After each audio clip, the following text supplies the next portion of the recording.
2003. The 76ers get their first win of this series against the Knicks, 125-114. It's the most points they've scored against the Knicks in 7 games this season. So a great win for the Philadelphia 76ers. That's Smitty, that's Stack. I'm Chris Miles. Thank you once again for hanging out with us. And Stack, we'll start with you on this one. How impressive was Joel Embiid, particularly that third quarter when he scored 18 points and the 76ers took this game over? Well, no, I mean, he was unbelievable. I mean, he said it, last game that they're going to win this series, that he was going to come out and he's going to really set the tone. I just thought he was dominant. I mean, there's nothing they could do. They was doing a lot of switching. He had some mismatches, and he was just able to, score over the top. And then the bigs that was guarding him down there, like you said, getting into the paint, punishing tonight. Yeah, he was, Stack. And, before he was injured, he was the MVP. I mean, he was playing at an all-time high level. You're looking at saying the way Maxi's going, he's 19 from 21 on the free throw line. That means he was the aggressor in that game. How about that? In Philadelphia 76ers franchise history, only 3 players have scored 50 or more in a playoff game. Billy Cunningham, Allen Iverson 3 times, by the way, 2 times against the Toronto Raptors in that crazy series when he went head-to-head against Vince Carter, and now Joel Embiid. And Stack, when you look at Joel Embiid as an MVP, the type of player he is, this is the kind of game for his playoff career high that's been missing from who he is as a player. Yeah, definitely. I mean, nothing is about his talent. We know his talent. Imagine if he was 100%. He's not even 100% right now, and he's got a 50-point game in the playoffs. But a lot of that probably could have not even happened tonight. I mean, he has a lot of marginal plays, just, I feel like mental lapses during the game. I mean, I thought there were just plays, if you really go back in his game, that could have, maybe even put him out of the series. He has to be really, really careful to not let his emotions get the best of him because they cannot win without him. And he's too important for him to allow just these antics to become a part of the game. I mean, take nothing away from his performance. He did an unbelievable job scoring 50 points, getting the win for his team. But look back, there was some really marginal plays that could hurt them going forward if he does it again. To that point that Stack makes, Smitty, Isaiah Hartenstein guarded him, and then Mitchell Robinson played just 12 minutes because he was injured midway through this game, and that seemed to really have an impact on trying to guard Joel Embiid. As you know, you can't just have one body on him. You have to have multiple bodies, and Embiid really seemed to take advantage when Mitchell Robinson did not come back on the floor. Yeah, 2 big guys banging on him. Stack said it best. That's what's going to happen for him. If this game is closer and he has one of these, I call it brain freeze, they lose this game, the question marks start coming, then it's also this is a snowball for next season. So I think for him is we've been waiting for the process. It's been a long time, Stack. The process right now, they're looking as a Philadelphia 76ers fan is, hey, we have the MVP. We have a guy in Maxey playing extremely at a high level. You got 2 guys, Batum and Oubre, do whatever it takes on the wing to guard Tobias Harris. If they can get him going a little bit, I'll put that on Nick Nurse and Embiid and Maxey because they got to get that third option scoring. They have all the pieces to be able to attack anybody in the East and also be able to attack anybody in the West. Well, you mentioned Nick Nurse. He's already talking to the media. Let's hear from him. Natural flow in that third quarter for you guys tonight? Yeah, I mean, we played obviously really good on offense in the third, made a lot of shots, which was, it's kind of the story of the series. They made a lot in there for 2 wins, and we made a lot in our one tonight. So, but yeah, it was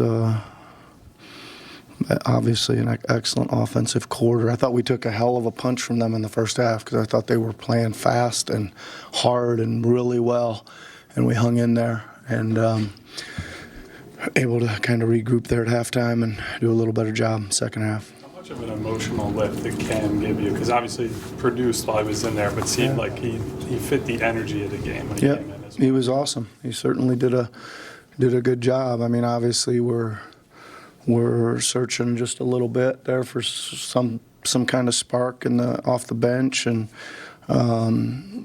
certainly had that in our thoughts to maybe go with Cam first, and then still the back of our minds there a couple times too, but Cam got going, so he kind of soaked up those minutes. You wrote in your book that back when you were with the Raptors, you knew that you could if Joel didn't get off to a hot start, that there was some trouble there for him.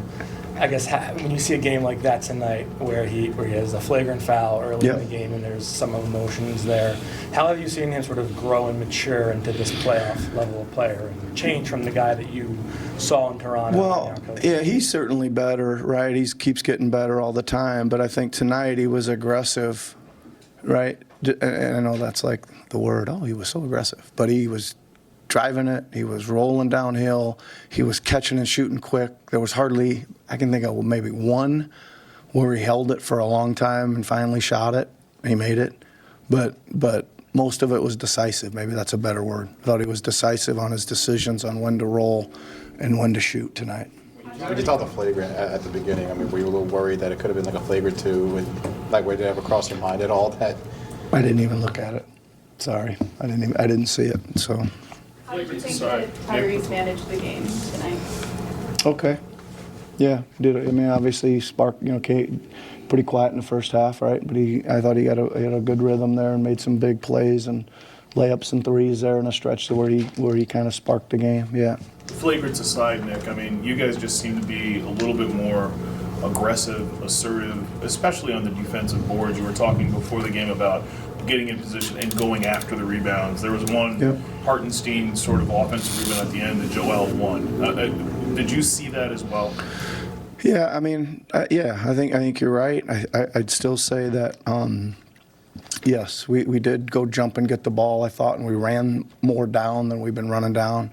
I still feel like one of the other emphasis we had today was 50-50 balls, and like, just nothing drives me more nuts than we jar the ball loose and they end up with a dunk at the end of it. So, like we hit the ball away and it's flying around in the lane and they flew it to somebody for a dunk about 3 times. And we just got to come up with some more of those. I think we still got to win the 50-50 battle as well now.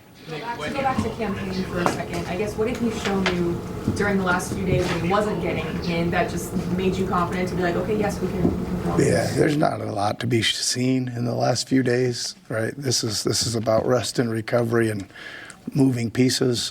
What he did show me was very into it, right? Like not discouraged that he hadn't hit the floor yet. Very focused on the game plan, like a pro. And he went out there and played like he was ready. When Joel has that offensive foul and then flagrant, a few possessions apart there, is there any concern that he might be kind of like losing his cool or losing control a little bit in the first quarter there? Nope. Thought he was playing tough. You had a couple of baskets early from, I think it's Tobias and Kelly, who were going to the basket and initiating contact and playing through contact, which seems to be a step forward for maybe each of them to compare to what they did in the first couple of games. Yeah, I think we, again, it's kind of like, you want to get these guys involved, so we had to try to come up with some actions and things that we could try to get them involved, and they took advantage of them. Yeah. We had an action a couple of times where Joel's in the far corner. Yep. Kyle comes down and says step in there. What do you like about him in that type of rotation towards the ball? Yeah, it's tough to guard because you go over it, then he should have some kind of lane to the basket, and if you go under it, he's a good enough shooter to try to step back on it. Yeah, it's hard to guard. I've had to guard it a lot back in the Cleveland days when Channing Frye would step back there and hit that action. Yeah. Kevin Love. The list goes on. How important was using Kyle Lowry as a screener tonight? It seems like just a lot of your actions start with him either screening off ball or that little double drag on top where he gets someone off the Maxey, off of Embiid. Just how much does that help you guys in kind of setting up what you want on offense?